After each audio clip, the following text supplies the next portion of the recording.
दोस्तों डिम्पलवा गाना को लेकर स्टेज पर ही हुआ बहुत ही बड़ा बवाल। फिर देखिए अखिलेश कश्यप ने टुनटुन यादव को सपोर्ट करते हुए रेल दिए सबको। लड़की के नाम धोकर लोग बोले बने मोनिका मैदान शीला की जवानी मुनी बदनाम हुई। इवेंट की भोजपुरी में हम लोग जब छोटी छोटी रहे लोग मैंने भोजपुरी में कुछ ना मैंने कहा तो ना हो तब से एक से एक गाना इंडिया के पापा बगल वाली जान मारे ली सलोनी बिपाशा। लेकिन यह बात अगर खेसारी लाल यादव का देता है लुलिया का मांगे केहू नहीं थे बोले वाला।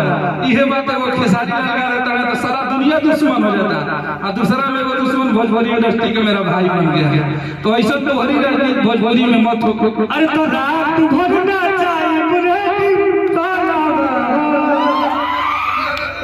देखिए सबसे बड़ा चीज है कि गाना बजाना में केहू के व्यक्ति विशेष फोटो देके केहू के बाप के नाम लेके अगर गावल जाता वो गलत चीज है।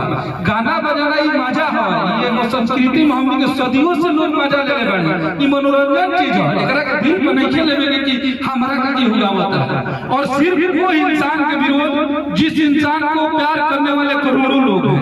आज भाई हमारा 2 साल से आप लोगों के दिल पे राज कर रहा है, ये आप लोगों की मोहब्बत है। लोग विरोध करते रह गए और रोड पे हम अक्सर से आ रहे थे पटना 50 जगह यही गाना सुने हैं रात भरना चाहिए वेडिंग वाला। तो अब विरोध करके क्या किए उस गाने को और प्रमोट किया और हिट करा। पब्लिक जिस दिन इग्नोर नहीं करेगी आपके बस का नहीं है कि आप किसी को गिरा दीजिए। तो इसलिए किसी का विरोध सोच समझ के कीजिए। भोजपुरी इंडस्ट्री में जानता नहीं हमारा बहुत चढ़ने वाला वीडियो हर जगह नेट पे लगा, लेकिन एक खेसारी लाल यादव और एक टुनटुन यादव सबका विरोधी नहीं हो सकता है।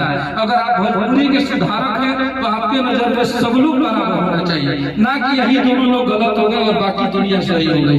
ऐसी राजनीति नहीं करनी चाहिए किसी भी इंसान को। ये लोग एक गरीब घर से वहां से उठ के आज भोजपुरी के दिलों में राज कर रहे हैं जिसकी कल्पना हम अपने शब्दों में नहीं कर सकते। मेहनती इंसान है, आज भोजपुरी के लोगों का प्यार मिलता है तो ये लोग आज यहाँ तक पहुंचे हैं। तो सिर्फ खेसारी लाल यादव और टुनटुन यादव का विरोध मेरे हिसाब से सही नहीं होगा। विरोध हो तो सबका हो और नहीं तो किसी का नहीं हो। दोहरी मानसिकता नहीं चलेगी।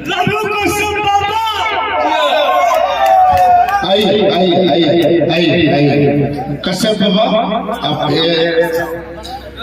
विरोध होना चाहिए, मजबूती से होना चाहिए, सबका होना चाहिए, लेकिन विरोध होने से पहले इतिहास देखना चाहिए कि कौन किसके इतिहास को कितना गंदा किया है।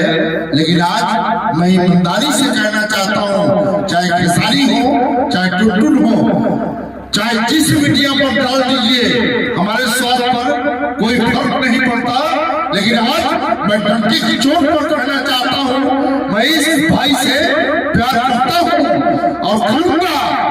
और यह बात जब राजनीति बोल रहा है इस बात को सब लोगों को समझना चाहिए, क्योंकि मैं बोलता हूँ तो बोल देता हूँ, उसके बाद मैं कभी नहीं बोलता। तो ऐसे ही और वीडियो देखने के लिए हमारे इस चैनल को सब्सक्राइब कर लीजिए और साथ ही बेल आइकन को दबा लीजिए ताकि सबसे पहले नोटिफिकेशन आपके पास पहुंचे।